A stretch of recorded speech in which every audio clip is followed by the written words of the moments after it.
Over the past 90 days, I've spent just over $3.5 million on Facebook ads. Well, technically my agency has across 76 different Facebook ad accounts. And over the last few days, I've done nothing but analyze the data from those ad accounts. And I've discovered some really interesting stuff. The ad accounts that perform best and reach those really high budget levels all do a few things really well. Some of these things I've never talked about on YouTube before. The first one is how you present your product or service. Most Facebook advertisers want to show their audience how much better their product or service is than the other options available. But surprisingly, that's actually a mistake. Better doesn't sell as well as you'd expect. In fact, better doesn't sell as well as new. And when I say new, I'm not talking about a new product for your store or a new color variation that you've added. I'm talking about something truly different, something your audience may not have seen before. If you show your audience that your product or service is new, that's going to generate so much more interest than if you try and tell them that your product or service is better. Now, I know that sounds counterintuitive, but here's why it happens. A lot of people think they have seen it all before. They think they've tried everything to fix that problem they have and nothing works. I see it in the comments of my videos all the time. Someone will say they've tried every Facebook ads tip, technique, and strategy. Now, I know that's not true. I know that can't possibly be true, but it's how they feel. So when you say, my product is the best product ever, a lot of people seeing that simply won't believe you. Or they believe it won't help them in their specific situation. But when you tell people that your product or service is new, you instantly jump past the, I'm going to ignore this because I've seen it before filter. And that is such a big deal because half the battle with Facebook advertising is getting people's attention in the first place. New is one of the easiest ways to do that, which is why some of the most successful Facebook ad accounts that we've worked with over the last 90 days really nail this new marketing angle. In fact, people love new so much that it brings me on to my second point. Tying your offer to something new and current in the world outside of your niche can be a great tactic. Let me give you an example. With all the terrible stuff that's been going on over the past few months,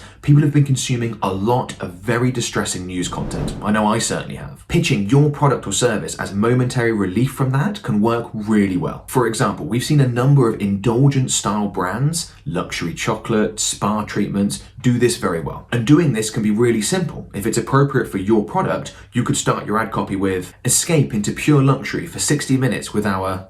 You don't just have to pitch your product or service as a relief from the negative either. You can attach your offer to something much more positive and much more fun. For example, we've attached offers in Facebook ads to big movies that have just been released or big sporting events. What you can use here will depend on your business, but give this a bit of thought and see if you can have some fun with this. Now, I was reluctant to bring up this third point because I know a lot of you aren't going to like it, but it's really important. The Facebook ad accounts that perform the best have been through testing bootcamp, intense testing bootcamp. Now, everyone finds testing boring. Well, most people anyway, but it can easily separate the average Facebook advertisers from the elite ones. To highlight how important testing and experimentation is, let me show you something. I'm in the Facebook ads library right now, and I've brought up the ads that Nike are currently running in the US. And just look at how many ads they are currently running. Roughly 2,300. That's an insane amount of ads. Why run that many? Nike is a company that is well known for really high quality advertising, and that certainly applies to Facebook ads and Instagram ads. They know exactly what they are doing and have some of the best photographers, videographers, copywriters, etc.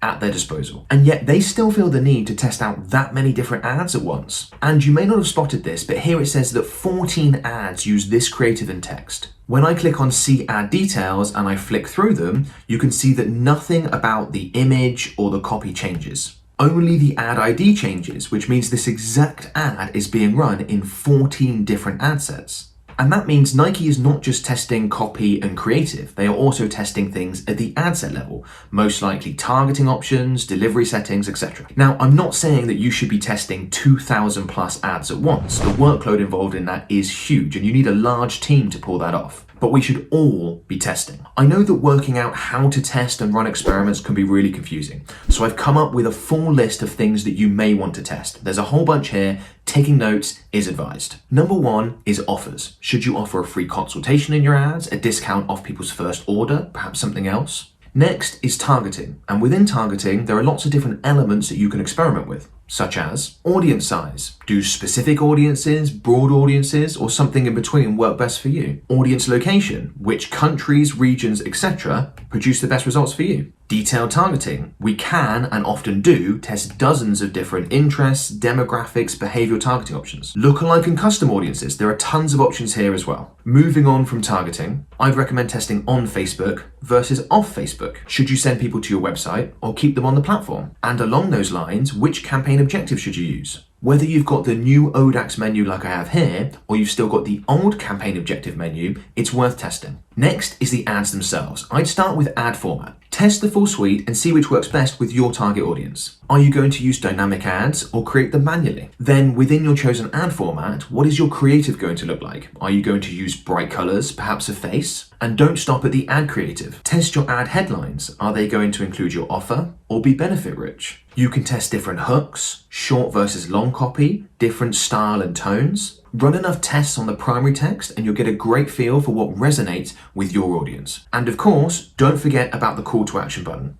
We've covered targeting and we've covered the ad, but there's still a whole bunch more you can test, including CBO versus ABO. Does turning on campaign budget optimization deliver better results for you? Then you can work out what budget is right for your business. Are you at the right level now, or should you decrease it? Should you scale? And that's not the only budget question you need to answer. Will daily budgets work best for you, or should you switch to lifetime budgets? Next, you could experiment with schedules. Is it best to leave your ads running all the time, or should you be more specific? Moving back to the ad set level, you can test which optimization for ad delivery option works best. What you see here will depend on your campaign objective, but it would be very beneficial to know if a landing page view optimization works better than a conversion optimization. You can test that.